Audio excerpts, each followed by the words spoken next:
नमस्कार दोस्तों, मैं हूं दिनेश केवरा। स्वागत है आपका डेली न्यूज इंडिया 1.0 में। नए साल की बहुत बहुत बधाई हो। साल खत्म हुआ तो भारत में जो दलित परिवारों की जो स्थिति है उसको लेकर दुख होता है। हरियाणा जैसे समृद्ध राज्य में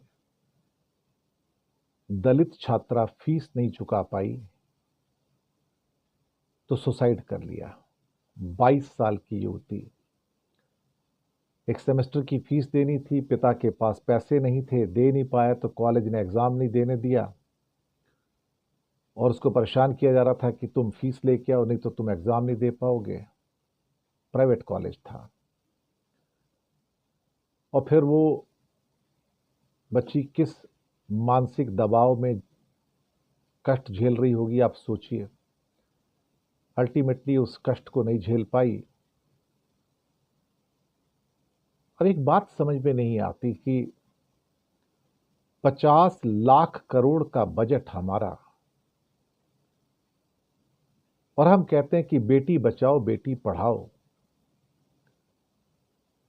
और बेटी अगर फीस ना दे पाए और आत्महत्या कर ले और आपके चेहरे पर शिकन नहीं आती है तो आप सोचिए ना क्या गुजरती होगी परिवार पर। कभी कभी ये दलित परिवारों के पास इतना पैसा कहां से आएगा। अल्टीमेटली सरकारें उनकी फीस का भुगतान तक नहीं कर पाती हैं, पल्ला झाड़ लेती हैं कि हमारा काम ही नहीं है पढ़ाना, तो education is not my business. Parents से कह दिया गया है अपने आप देखो तुम्हें क्या करना है क्या नहीं करना, पढ़ाना लिखाना हमारा काम नहीं है, तुम्हारा हेल्थ हमारा काम नहीं है।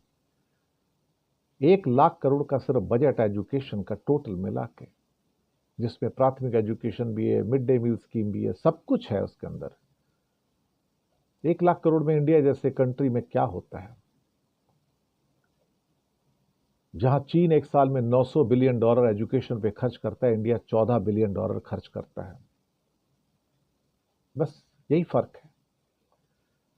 लोगों से कहते हैं लेकिन हरियाणा की दलित छात्रा ने खुदकुशी कर ली क्योंकि फीस नहीं दे पाई।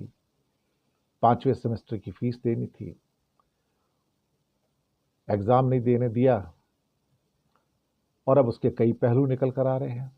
अब सरकार बीच में आ गई, हम जांच कर रहे हैं, किसी को छोड़ेंगे नहीं, जो दोषी होगा उसको सजा दी जाएगी। ये सब बेकार की बातें हैं। सजा देने से जो दलितों की समस्या है, जो गरीबों की समस्या है, वो तो खत्म नहीं हो जाएगी ना, वो तो खत्म नहीं होगी, वो रहेगी। दुख होता है, ये दलितों की हालत है, गरीबों की हालत है, आदिवासियों की हालत है। और फिर कहना कि आप इसका राजनीतिकरण ना करें, आप इसको क्यों बोल रहे हैं। सरकार को शर्म तो नहीं आएगी। सरकार कैसे फीस दे देगी। बच्चियों को पढ़ाओ मत, बच्चियों को लिखाओ मत, बच्चियों को घर में रखो, उनको 3 बच्चे पैदा करने की मशीन बनाओ भागवत जी के अनुसार। बस यही होगा। और किसी को शर्म नहीं आती साहब। कोई मरता है तो मरे, कोई जीता है तो जिए। इस सरकार को पढ़ने लिखने से कोई ताल्लुक ही नहीं है। जो नकलियां डिग्री लेके फिरते हैं उनकी इज्जत होती है, और जो असली डिग्री की तलाश में मेहनत करते हैं वो आत्महत्या कर लेते हैं क्योंकि उन्हें पढ़ने नहीं दिया जाता, उनके पास साधन नहीं है।